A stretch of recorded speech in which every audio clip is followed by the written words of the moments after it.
Okay, here we go. We're recording. All right, 14.2, vector fields.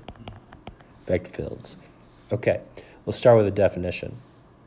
Okay, definition. 14.2.1, vector fields. So, a vector field in the plane is a function f with the little vector symbol over the top of xy whose domain is a subset of R2. You guys remember what R2 is? 2D. Yeah, it's any xy coordinate, right? Two-dimensional, okay? It could be R3 as well, all right? Now, vector fields in 3 dimensions get pretty trippy. It's kind of hard to see unless you have like a 3D model you can turn, okay? But if you're looking at it like printed on a piece of paper, it's basically garbage, right? So the output of a vector field is a 2 or 3D vector, right? So F assigns a vector to each point in space or in the plane. So I'm going to go to my notes and I'm going to drop in a picture of a vector field. Okay, so I guess I could just copy this. Right? Have you guys seen stuff like this before? A magnetic field? Yeah, gravitational fields.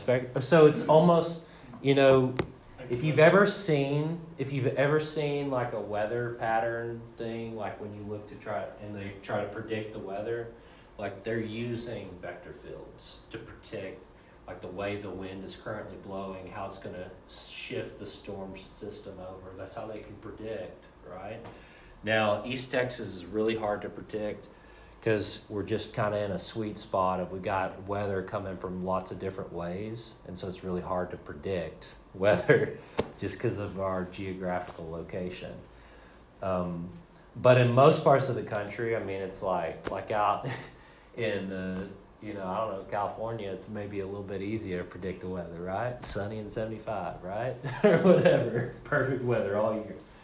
But gravitational fields, okay, you put a magnet somewhere, it repels some objects and draws some objects closer to it, right? Gravitation, electricity, electrical currents flowing through systems, the path of least resistance, things like that. So each point in here, we have a vector associated with that point, found by looking at that f of xy or f of xyz, whatever it is, okay? So let's talk about those components. So f of xy is equal to m of xy, n of xy. So in kind of short condensed version, we just have m comma n, okay? Now, if I have 3 components, f of x, y, z, the lettering that I use is m of x, y, z. So m is a function of x, y, and z. N is a function of x, y, and z. And p is a function of x, y, and z. So my shorthand notation would be m, n, p. So if you see an m, think the first component, the n is for the second component, and the p is for the third component, all right? So that's just the typical notation you see for the first, second, and third components on vector fields. You see that lettering typically. That's how my textbook was also. So, it's for sure for 2 textbooks. I don't have as much experience with Cal 3 textbooks as I do like Cal 1 and Cal 2. I probably read 15 different Cal 1 and Cal 2 books, but 2 Cal 3 books, and they both use MNP. Okay? Now, do you remember the del operator? If not, that's okay. But do you remember this del operator? What did we do? It was derivative, wasn't it? Greatest increase. Okay, greatest thing, good. So if z is equal to f of xy, then del z or del f is equal to, do you remember? Dot The first partial with respect to x for the first component and the first partial with respect to y for the second component. Y'all remember that? The del operator just said take the derivative, okay? All right, it is the vector whose components are the partial derivative operations. So del f is equal to del partial with respect to x, partial with respect to y, dot f, okay? Which is del f del x, comma, del f del y. And that's what that is right there. Y'all good with that? It represents the direction of greatest increase, just like you were thinking, Sam. So this tells me the largest increase. Okay? So let's do an example here.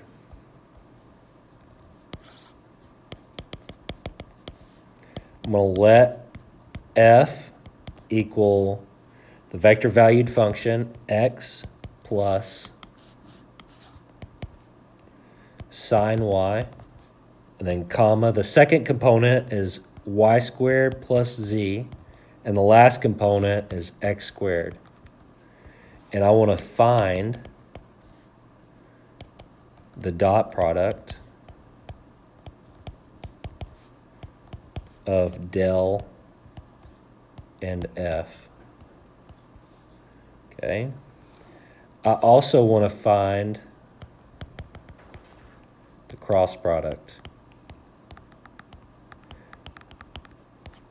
So we got to think back to the first of the semester when we learned these operations, right? Remember cross product and dot product? I do. Yeah, perfect. Okay, so let's do del dot f. So what is that? That's del x, del y, del z, dotted with, what's f? X plus sine y, y squared plus z, and x squared. So how do I do a dot product? You remember? You multiply each of the components and then add them together. Good. Multiply each of those components, add them together, corresponding pieces. Okay. If I do that here, that's the partial with respect to x of x plus sine y plus the partial with respect to y of y squared plus 2 plus the partial with respect to z of x squared. So what is the first part? Keenan, what's the derivative of x plus sine y?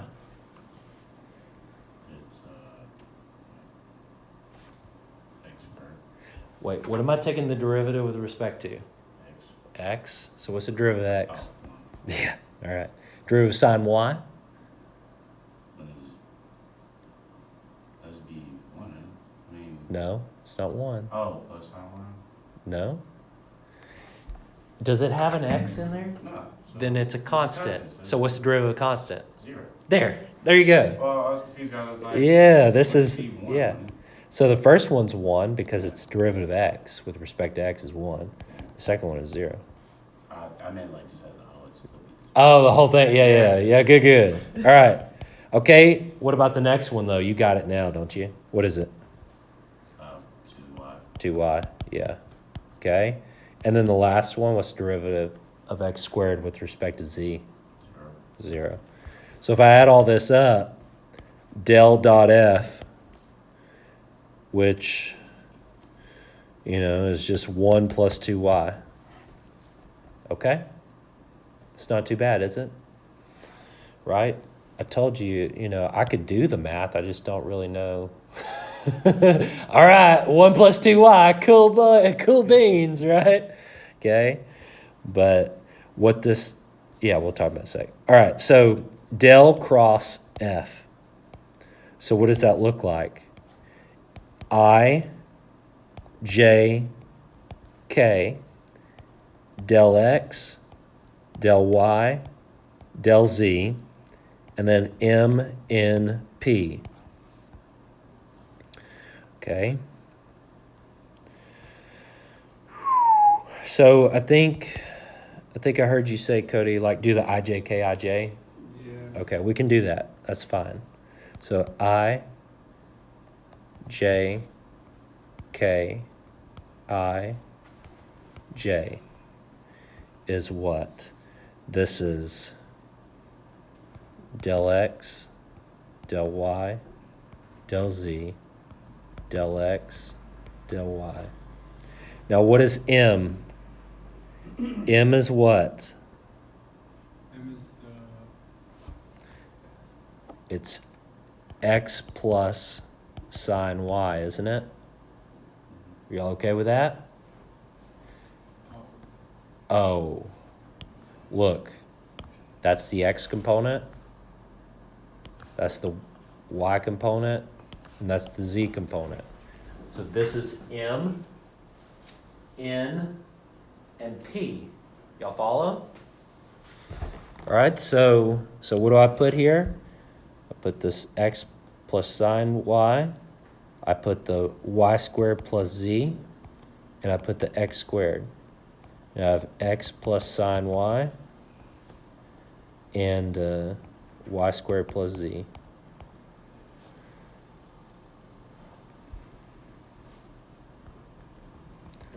Now, that's kind of a lot to squeeze in there, isn't it?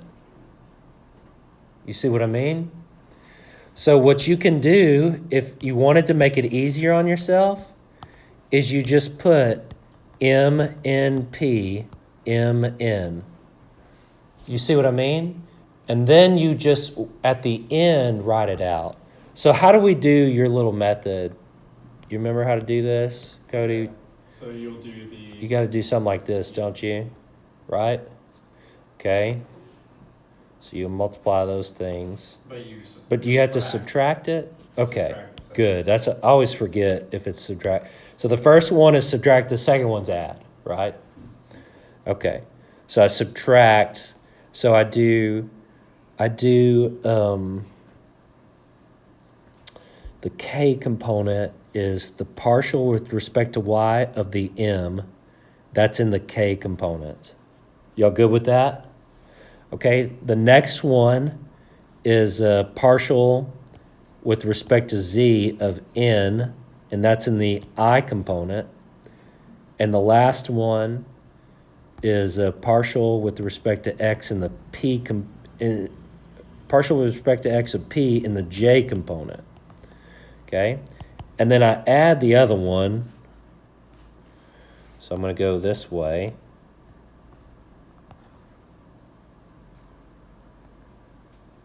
Like this. All right. So this is partial with respect to y of p in the I component. The next one is partial with respect to z of m in the j component. And the last one is partial with respect to x of n in the k component. So I need to combine all these pieces. So I have the I component, the j component, and the k component. Are y'all good with that? So what's an I here? What's an I? Guys, what's in I? Isn't that This one and this one, right? So del Z is in And well, negative del, del Z. yeah. and So you could rewrite it, you could say like del YP minus del ZN. Y'all good with that? Okay, what's in the J? Del ZM minus del XP. Okay. And then in the K, what's in the K? del X in minus del Y in. Del YM, good. Okay. All right. So now we need to replace the MNP with the X sine Y, the Y squared plus Z, and then the X squared piece. Y'all cool with that? So I have del Y of P. Which one is P? This is, ooh, crap. What is this? P is X squared. P is X squared, isn't it? Okay. All right, need to fix that in my notes. Okay. What's the next one?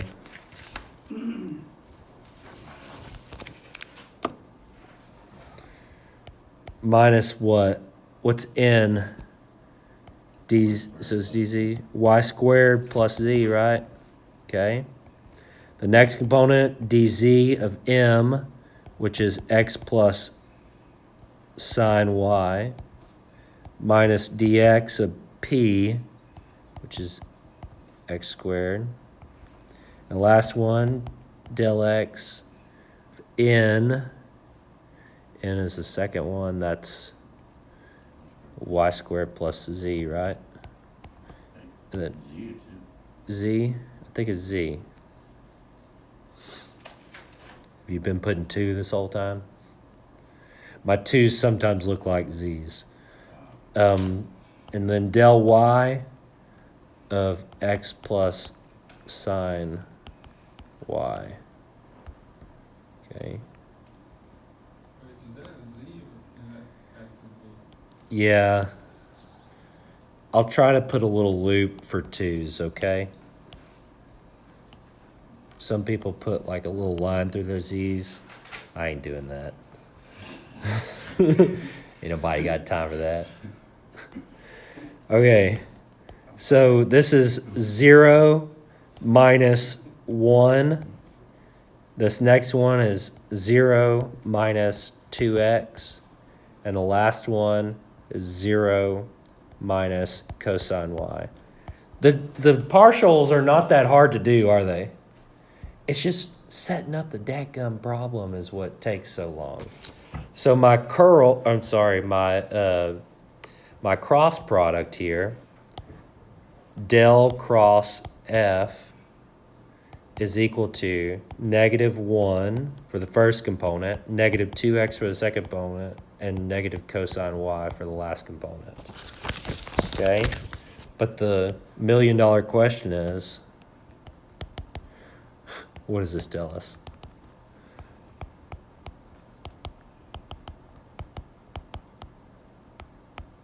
Cool, we did it, right? We plugged in the formula and we got an answer. And nothing blew up. An engineer's happy place. Okay? So, That's the direction of the normal plane, isn't it? Right. well, not exactly. Because it's not 2 vectors, is it? Okay? So, The normal line. yeah, let's do a definition here. We're going to build into it, okay? 14.2.2. Divergence. Divergence of a vector field F is div F. Div F. If you see calculate div F, that's the divergence. It's equal to del F. So the divergence of a vector field is measured by del dot F. Remember when we did the dot product earlier? So if F is equal to m comma n, so it's a two-dimensional vector field, okay? Y'all follow? Two-dimensional, like x, y. Then the divergence, okay, I know I kind of did a bad teacher thing right there. I did a lowercase d and then I did an uppercase, but are y'all okay with that? Either one is fine. Div, it's just div v, that's the divergence of v, is equal to mx plus ny. Now how do I interpret this? This is the partial of, with respect to x, of m, plus the partial with respect to y of n. Are y'all good with this notation here? When I put an x down there, that's just taking the partial with respect to x of the first component, partial with respect to y of the second component, okay? That's a common notation. All right. F equals m n p. If this is the case, then the divergence of F is mx plus ny plus pz.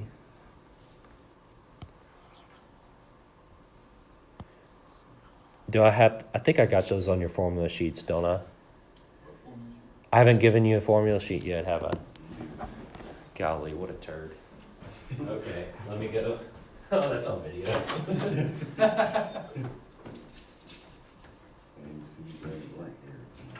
If we really wanted to screw with the video, we could have acted like we were, you know, like hushing it up about talking about them.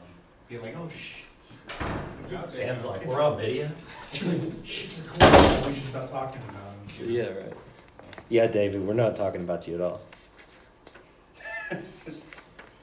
Not anymore. Wouldn't have to be doing these stupid videos that hadn't been ran. I mean, they didn't even win that soccer game. They didn't win. They lost.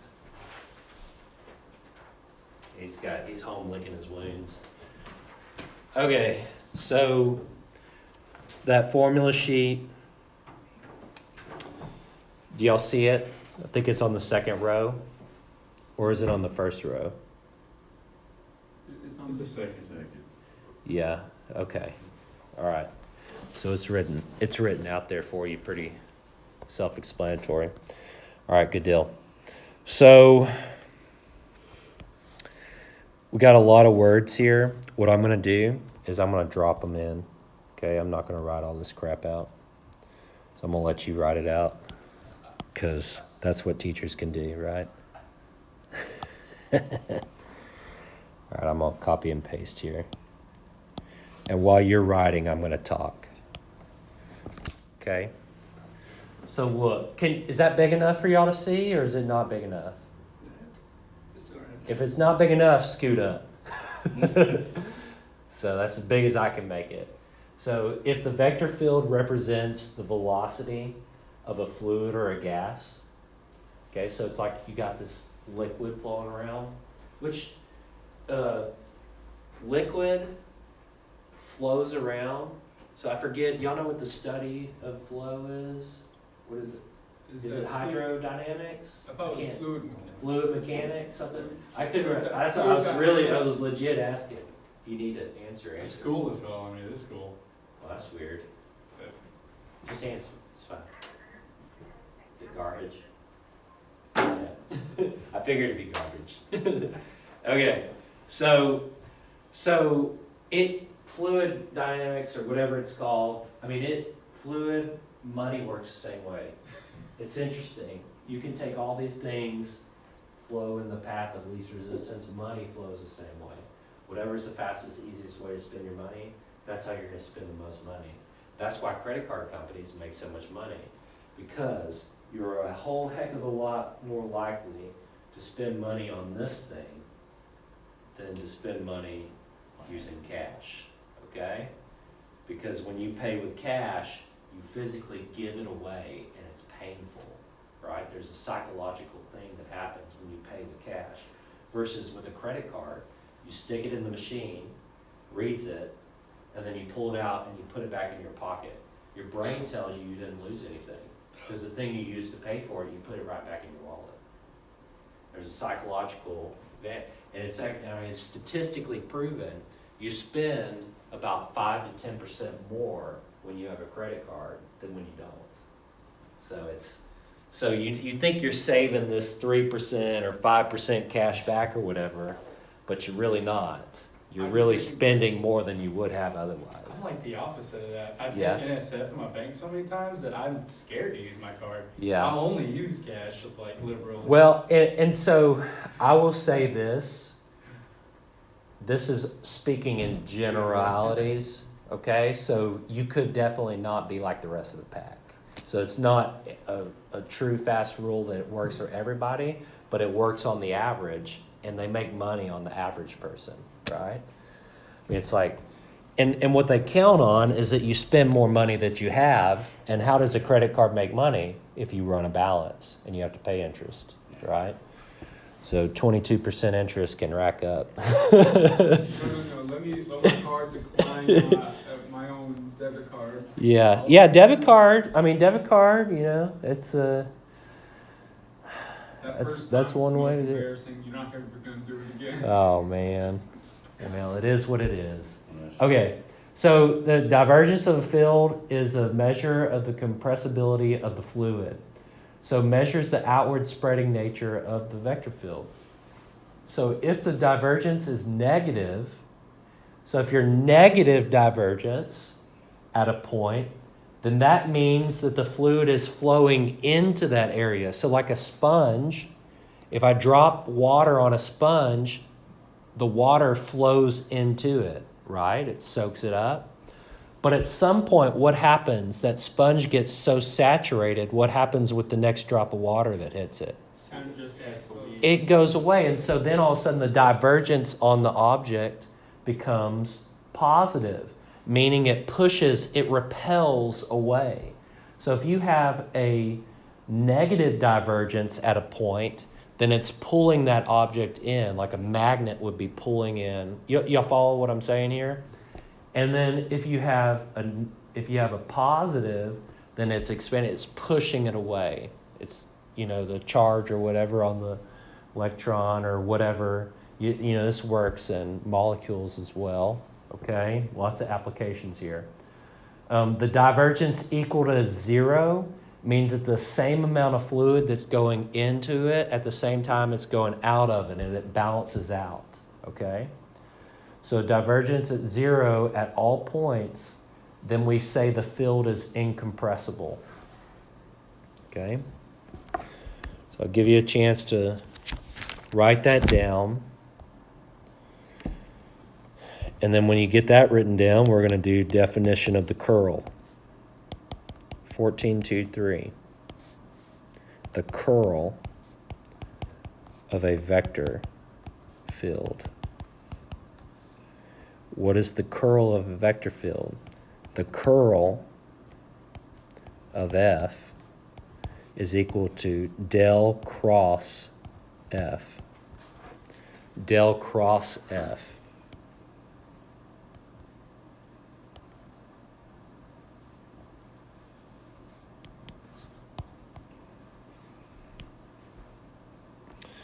Okay. So if F is two-dimensional, then the curl of F is nx minus my.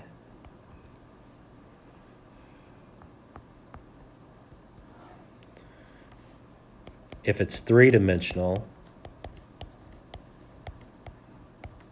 MNP, then the curl of F is a vector, it's not a number.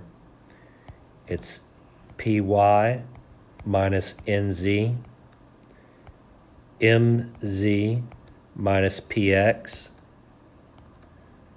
and nx minus my. It's what we just found. Remember all that work we did? It was kind of annoying to calculate. Okay? Well, you don't have to do that anymore. You got it on your formula sheet.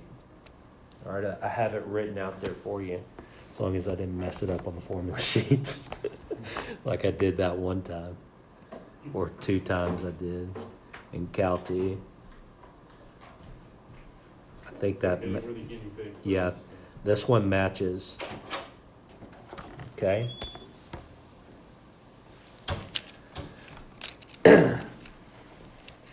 Now, all this is the determinant, okay? It's the determinant of a matrix. So if I take the determinant of del x, del y, mn, I do the determinant, I cross multiply, and then I subtract the other cross. So that's del x n minus del y m. That's where that comes from for the 2. And same thing here, it's a determinant I, j, k, del x, del y, del z, m, n, p. How do I do a determinant of a 3 by 3? The I component, I do a little determinant here. So this is how, see, because we wouldn't have this formula like at SFA, you just wouldn't have it. And so like you just write this out and you could just do it in your head, right? So you do the determinant, so that's py minus nz, and this is the I component. Okay, that's where the first part comes from. The next one, how do you do it? For the j, you only care about these 2 now, and so you do the determinant, that's px minus nz. And then the last one, for the k, I look at that, so nx minus my, right? And so that gets you the 3 components. And the cross product in 3D, in a 3-dimensional, is a vector. Okay, the cross product in 2-dimensional is a number. What about in, oh no, there can't be 1 dimension. Yeah. Okay, so did you guys get that sent, all that stuff copied up there? Y'all good with that? Okay, so I'm gonna scroll down now. All right, so once again, I've got a bunch of words that I ain't got time to write down, so I'm gonna let you write it down. I'm gonna do that, the rest of that at home. Yeah, right. If you want to take a picture of it or just look at the PDF online, I'm good with that. But some reading for you. Okay, curl. So once again, like when I took this class, nobody even told me this. Like it just like, here's the curl. Let's go to the next thing. I'm like, what am I doing? I don't even know what I'm doing. You know what I mean? So what is the curl? It's a measure of the spinning action of a field. Okay? Let F represent the flow of water over a surface. So I take this desk, right? And I'm gonna dump water on it, or rain. You know, when you're in building science, the number one thing that can cause problems when you build anything is water. Water is the thing that will cause the most damage to any structure, okay? So the goal when you build something is to figure out how to get the water to shed off fast and get away from the foundation. That's the goal. That's the number one goal when you're in building science, okay? So measuring, all right, so measures the flow of water over a flat surface. If a small round cork were held in one place at a point in the water, would that cork, so like a bobber or something, would it spin? Like if you flush a toilet, does it spin clockwise or does it spin counterclockwise? You don't know what I mean? Okay. And you don't have to imagine a cork, you can imagine. Okay. If there's no spin and that cork goes straight down the toilet, then the curl is 0. If the cork spins, all right, if it spins clockwise, that's negative. That's a negative curl. Okay, so a negative curl would tell me it's spinning clockwise. If it spins counterclockwise, then that tells me it's a positive curl. Okay? And the way I can kind of think about this, when you talk about radians, how do we go? We start at 0 and we go in a what? A counterclockwise fashion, and that's adding positive theta. You guys follow me? So that's spinning in a clockwise is a positive curl. So the cross product produces a vector that is orthogonal to the rotation field, okay? Which measures how fast and what direction you're rotating in the right-hand system. X, Y, Z, okay? So in space, things are a bit more complicated, right? Did you put that straight in those exact words in the book? Or? Yeah, so some of this stuff is straight from the book, some of it is my own interpretation of what was said in the book. How about that? Okay? So if you want to read the text 14:2, go for it. So in space, things are a little bit harder. If we let F represent the flow of water, imagine suspending a tennis ball. So we get a tennis ball in one location in the flow, okay? The water may cause the ball to spin along an axis. So like if it's the x-axis, okay, it might spin along the axis. Y'all follow that? If so, the curl of the vector field is a vector, not a number, parallel to the axis you're rotating about. So like if you're spinning around the x-axis, then the curl is going to be parallel to that axis. Okay? And remember, the curl, what does it do? It produces a vector orthogonal to the rotation field. You're rotating around like this. Y'all follow? Then it perpendicular to that, orthogonal to that, is in that direction with the axis that you're revolving around. Okay? Parallel to that axis. Following the right-hand rule, when the thumb of one's right hand points in the direction of the curl, the ball will spin in the direction of the curling fingers. That's why we call it the curl. So the ball, so if you point your thumb in the direction, then the curl tells me which way it's curling. So your hand curls. So that tells you the tennis ball is going to go in this direction. Okay? It's a lot. All right, I totally get it.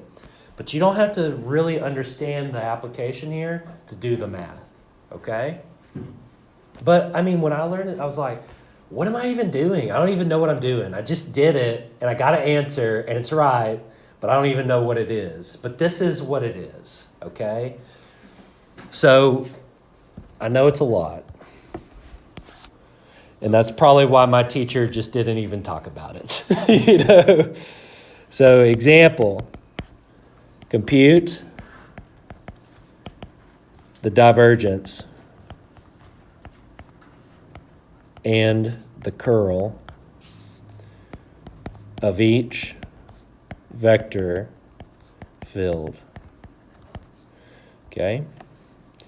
So we're going to do the examples here. So F is x squared plus y plus z.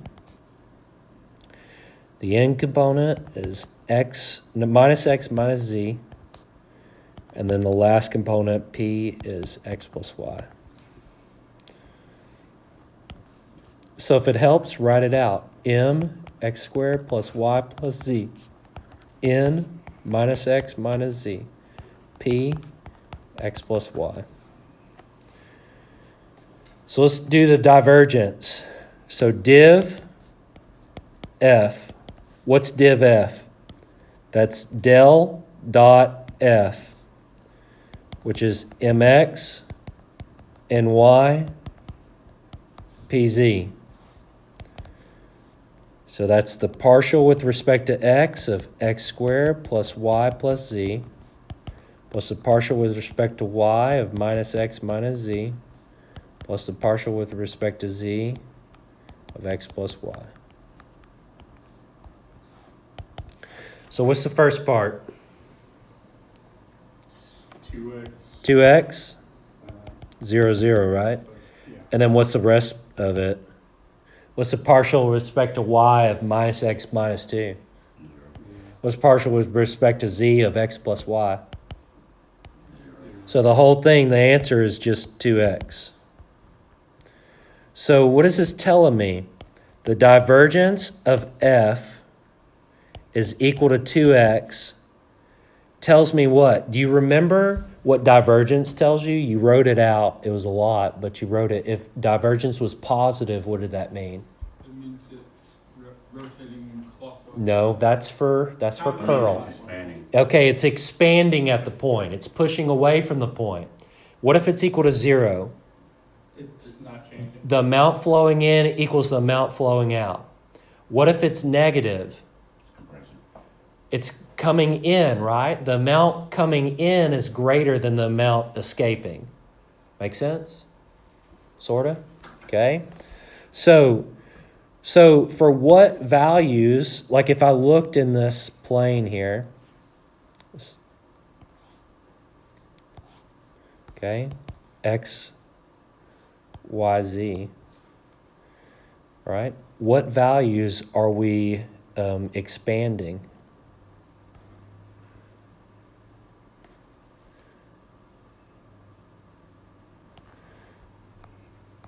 It's where x is positive, isn't it? So it's like, you'll see how it's like that side of it. It's like everything on that side.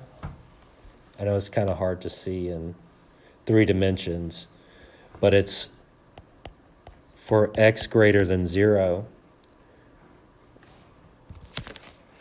What do we say? We say we're expanding.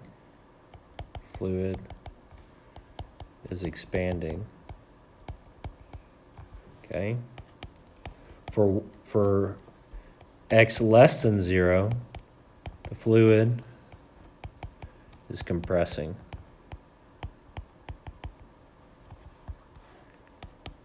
And for x equal to 0, okay, we're incompressible.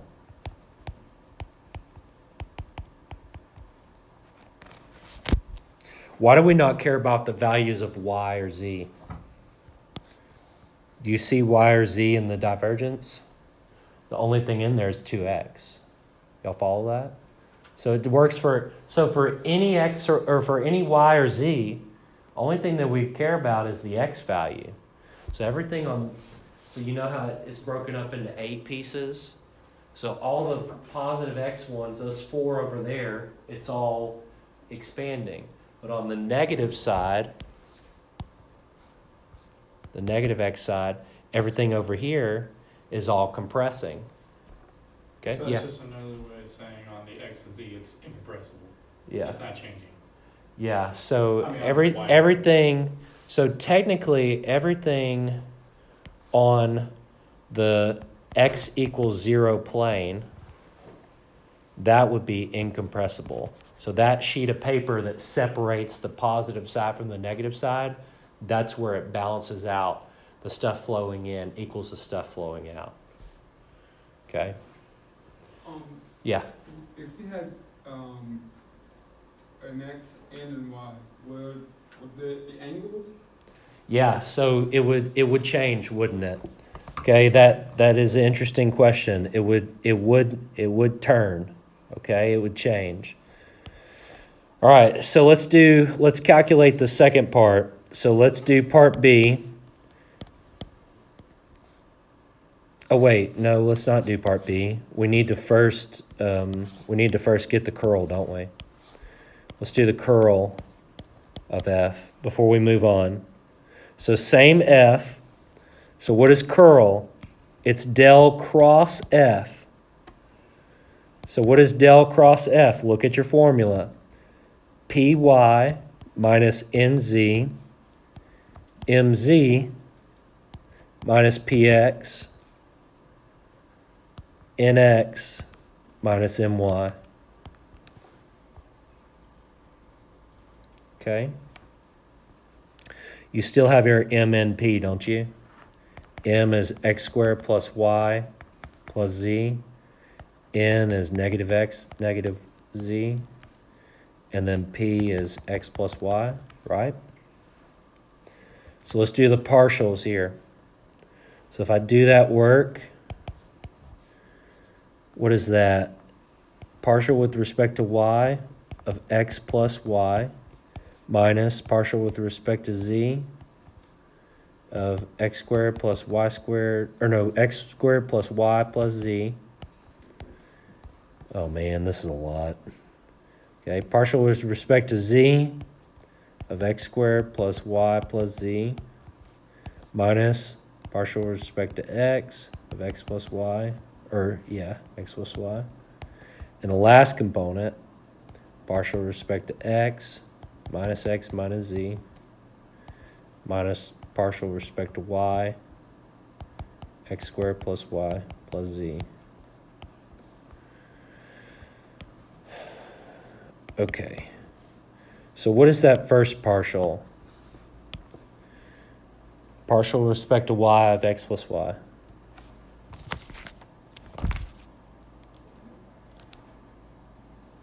That would be 1. That would be 1.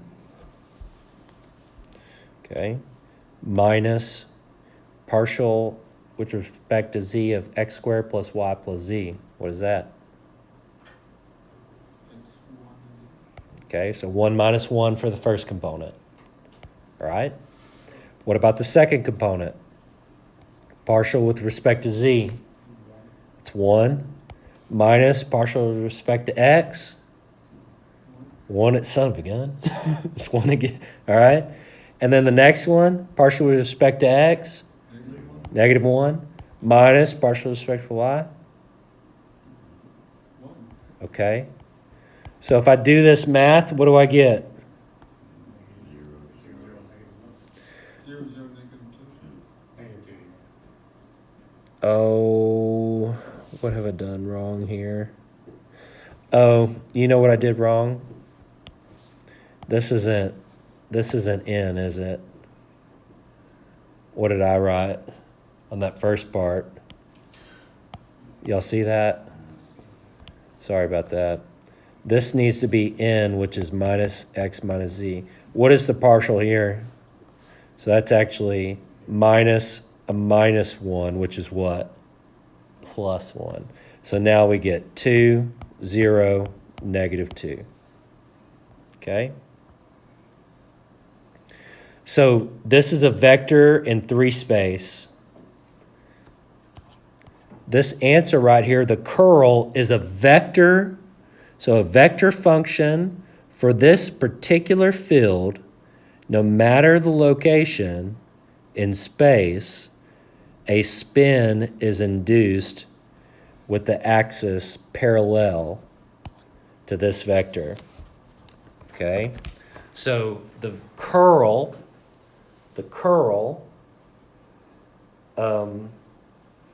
is 2, 0, negative 2.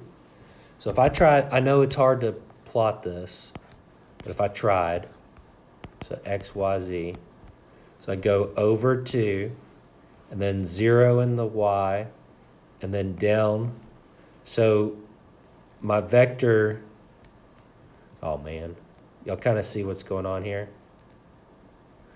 So that's my vector, right? So I'm pointing in this direction, and I curl with my hand. Y'all see me curling with my hand? So it curls around here. So that the cork would flow in this direction, the curl of the object. It's like a tornado, and the eye of it is that vector. Does that help you kind of understand the physical interpretation? Yeah. This way, so the chord perpendicular, can we imagine it perpendicular to that vector? Okay. Imagine this is the vector. The curl for this one is gonna go around it. Follow? Okay. You said that's like the positive of it? Yeah, so the positive stuff, that's more of spinning. It tells you if you get a positive curl, it spins in the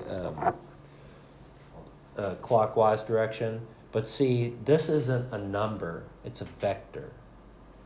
Make sense? Because if it's in 2 dimensions, you just get a number. If this was a 2-dimensional, we just get a number, all right? And if you get a number, then if it's positive, you're going counterclockwise. If it's negative, you're going clockwise. But here, we just figure out what the vector is. The vector points this way. We point our thumb the way of the vector, and then the way our hand curls tells me how it spins. Because it doesn't make sense when you're talking about clockwise or not clockwise when your clock can turn all over the place. Like if my clock is turning like this here, if I do this, now that's going the exact opposite. You follow me? So clockwise and counterclockwise doesn't make sense in 3 space. So that's why we do it like that. Okay?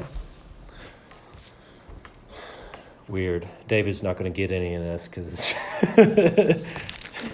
Sorry, David. That's what you get for missing my class. All right. You too, Jordan. You suck. All right. No, just kidding. Just kidding. Just kidding. Okay. B. You're the best. Okay. I wonder if he's going to listen this far into the video. So, F is equal to e to the xy, comma, sine of x plus y. Okay?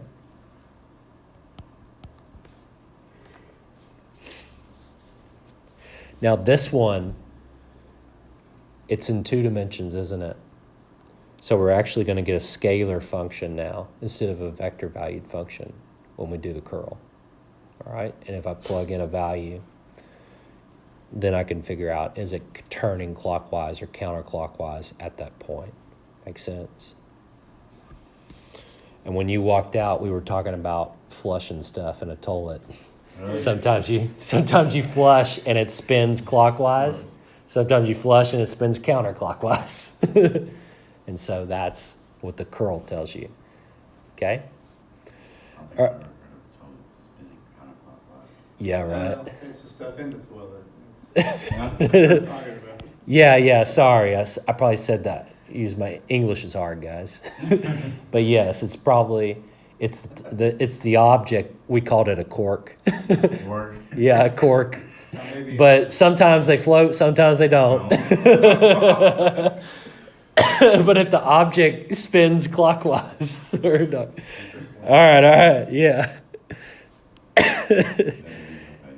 All right. Yeah, you missed it at an opportune time. Okay, so I want to do del F. Okay, del F, del X, del Y. What is the derivative? Oh, what am I doing? I'm writing some garbage down. Okay, I'm looking at the wrong thing. So I want to calculate the div, and then I want to calculate the curl. Those are the 2 things I want to find with this. Okay, how do we find this? div f is del Dot f. F, okay. So that's mx plus ny, right? So take the partial with respect to x. So Keenan, take the derivative with respect to x. What do you get? This is the y e to the xy. Perfect. Y is a constant, isn't it? Okay. So it's like taking the derivative of e to the 2x, which is 2e to the 2x. So the 2 here in our case is y. Okay? Good job. Okay? And then plus, take the derivative sine of x plus y with respect to y. That's cosine of the stuff. And what's the derivative inside with respect to y?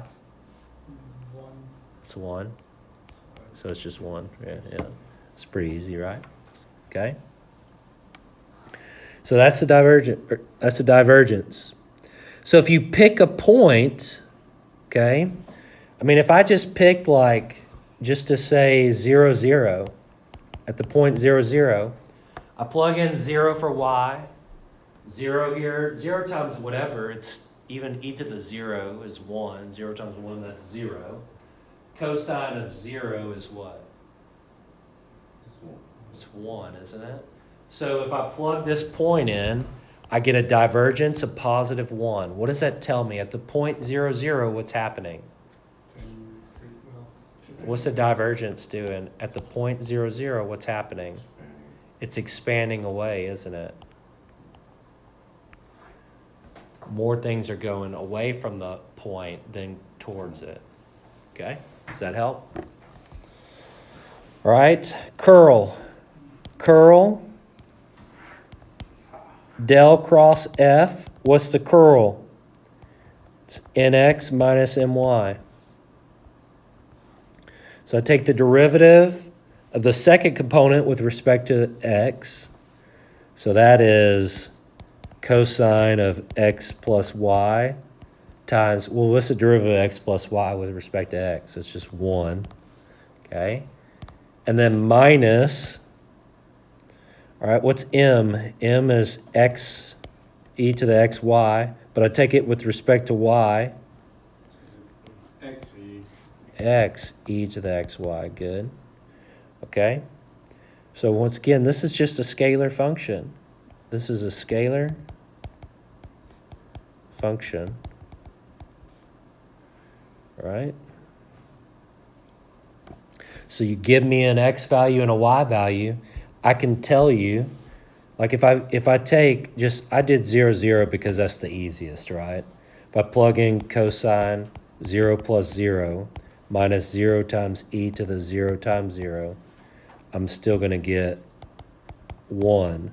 And what does 1 tell me? So what's happening at 0, 0? We don't have the thumb because it's not 3-dimensional. You remember? It's only 2-dimensional. So this one's the easy one. If it's positive, what's it doing? Counterclockwise. So at this point, not only are we expanding out, but we're expanding out in a counterclockwise fashion. So what Does that help you? So let's say you get 1 as an output, but then maybe in another area you get 5 as an output. Let's just Okay, you're spinning faster. Turd's going down faster. Or it's just As it gets closer to the bottom, it starts spinning a whole lot more into it. it's breaking apart. Yeah. Disintegrates. Yeah, exactly. Okay. I'm not gonna be able to do the final Yeah, right. Don't watch it go down, guys. That's weird. All right. Why are you taking so long, Dad? I'm doing it. Exactly. I'm studying. Exactly. I'm studying. Oh my gosh. The function f is the potential function. The potential function.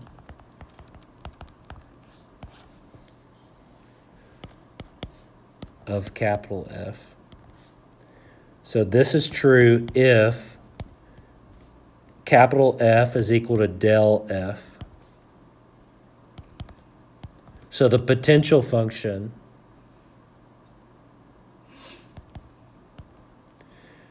F is when I take the del F, I get the original F function.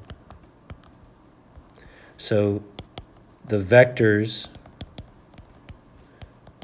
of F point in the direction of greatest increase. Okay?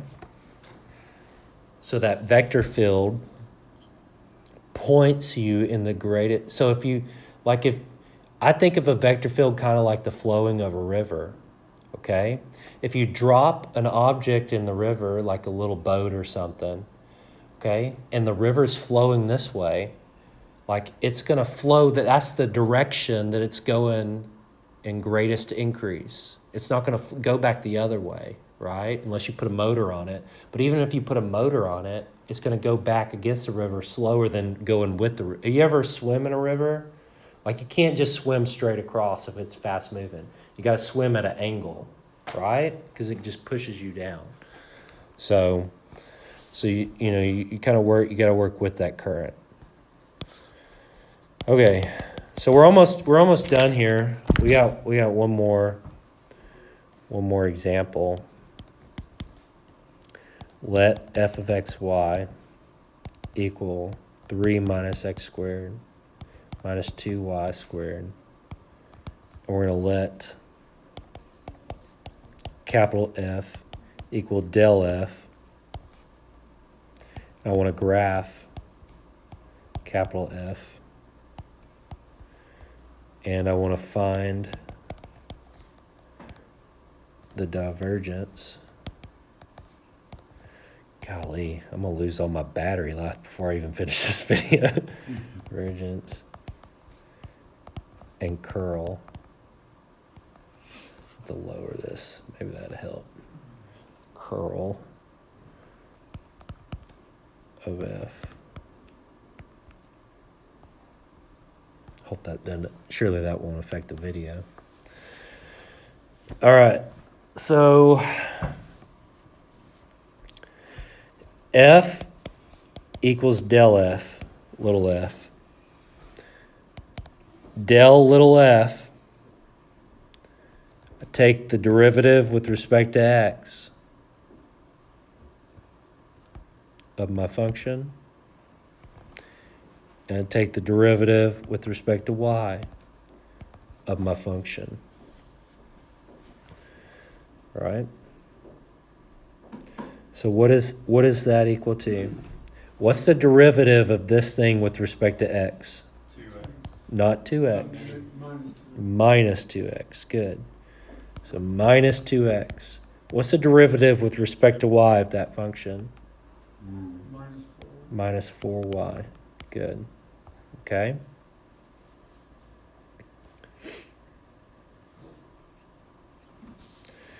All right.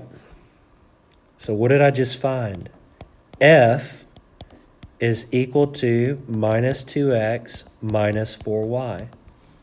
And what do I want to look for now?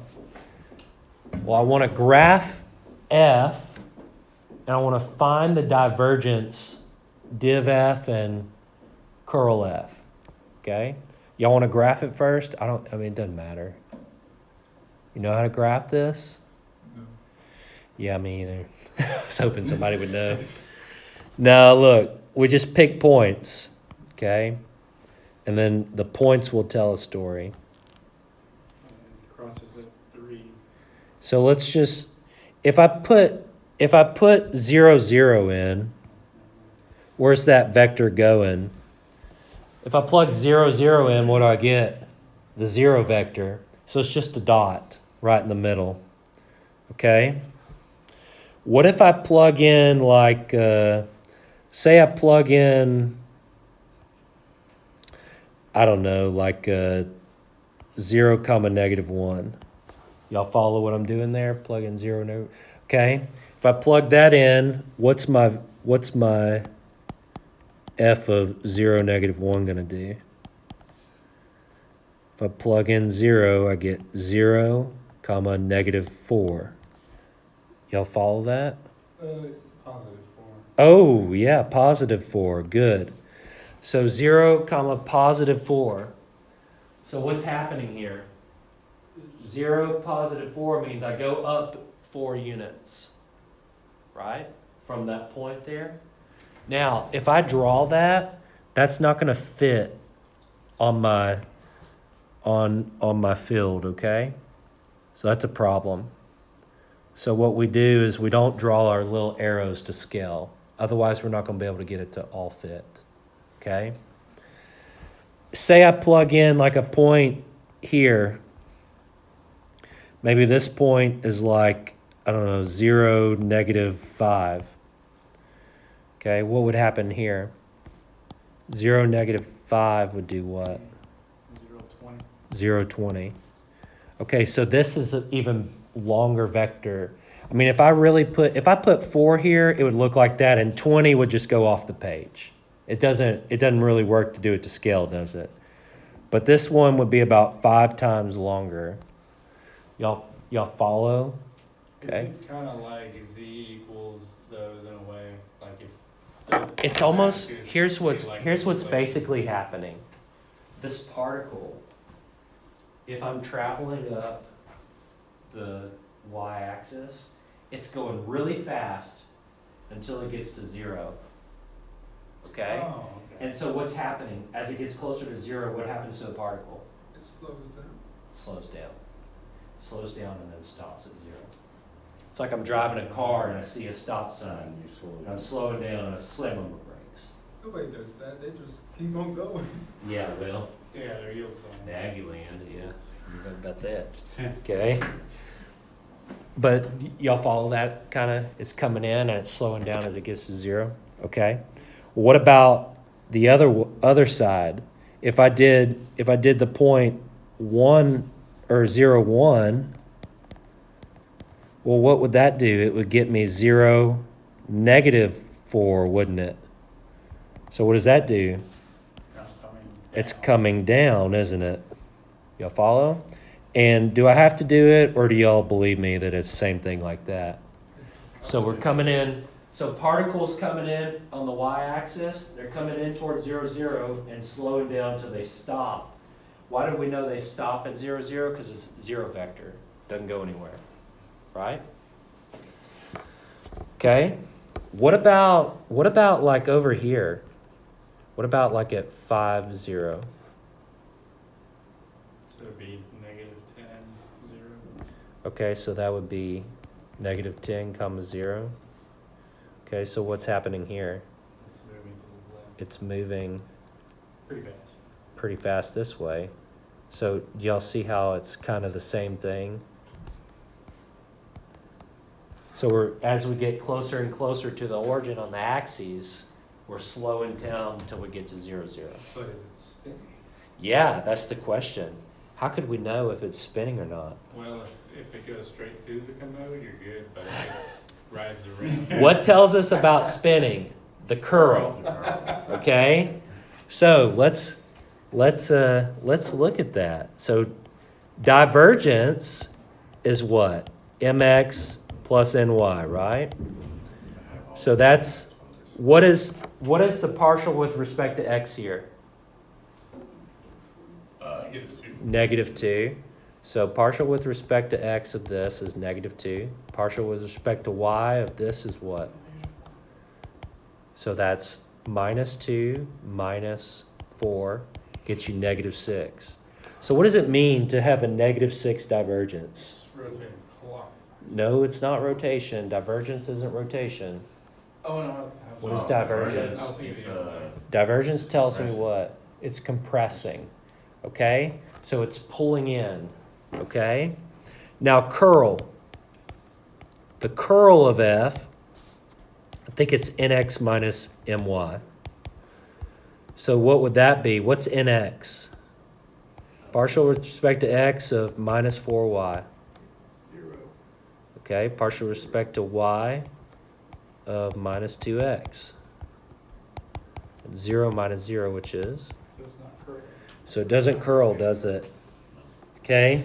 What does that mean? A curl of 0 tells me that there's no spin. This is the no spin zone. So it just gets slowed down. Okay? So there's no spin going on here. So it's not spinning, it's not rotating. But it looks like it's getting flushed straight down the toilet, right? That's what it looks like. Okay? Let's just plug in a point, like, I don't know, let's plug in like 3, 3. What happens at 3, 3? I get -6 minus 12. Okay, so -6 minus 12. That's like going in that direction, isn't it? Go over 6, down 12. Go down twice as far as you went over. Y'all follow that? So it's kind of looks like that. Okay. Now what happens as we get closer? It's going to turn more that way. Okay. So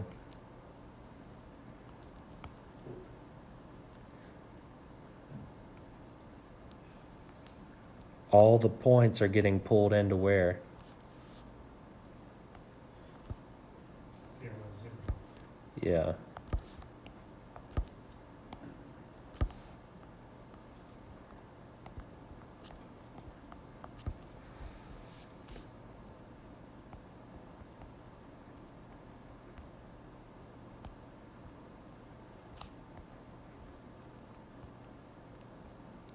So if you were to draw a path from 3, 3, it would arc kind of to the center. Yeah, so you could do, so like in differential equations, one of the things we are concerned about, and these should all be straight arrows, but sometimes I draw curvy ones. So just keep that in mind. My pictures aren't always perfect. But like in differential equations, you might want to find the path, like for a particular solution, and this path would like come in this way. Another path would follow it down here. Another path would come in this way. Another path might come in this way. It's like the closer we are to an axis, the steeper the path is coming in. Okay? Here comes in like that. Now following that, sort of? Let me show you the picture I drew. It looks a little better in this one. That's what it's supposed to look like. Does that help? Okay. In your textbook, they do an even better job. The textbook, look, most of the times you let the computer generate these images for you. They're just hard to draw, okay? They're hard to draw. There's no doubt about it. So given a vector field, F, both the divergence of F and the curl measure the rates of change of F.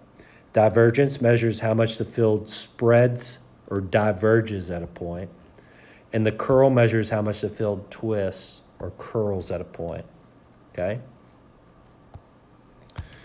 All right. That's all I got. Now, I would typically keep teaching. We still got 15 minutes, but this whole video recording thing is ridiculous and only have 19%. And so I don't know if I can even upload the video with that much, and I have to upload it up here because my Wi-Fi is not good enough at the house. So I'm gonna stop the video.